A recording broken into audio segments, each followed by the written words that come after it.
Hey guys, আসসালামু আলাইকুম। আশা করি সবাই ভালো আছেন। আজকে আপনাদের সাথে শেয়ার করব মুরগির চামড়া রেসিপি। অনেকেই হয়তোবা এই রেসিপিটা খান না বা এই জিনিসটা খান না।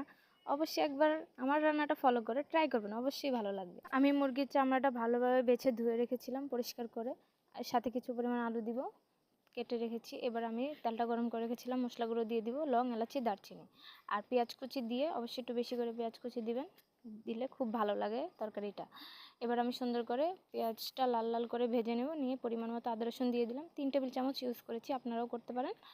এবার আমি সুন্দর করে মশলাটা কিছুক্ষণ তেলে ভেজে দিয়ে দিব গুঁড়ো মশলা, মরিচের গুঁড়ো, হলুদের গুঁড়ো, লবণ, জিরের গুঁড়ো দিয়ে এবার সুন্দর করে কষাবো। ভালোভাবে কষিয়ে নেবেন।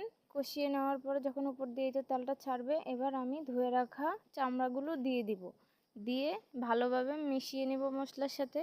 মিশিয়ে কিছুক্ষণ কষিয়ে নেব। এই তো কষানোর পরে দেখুন কি সুন্দর তেল ছেড়েছে আর কি সুন্দর দেখা যাচ্ছে। এবার আমি আলুগুলো দিয়ে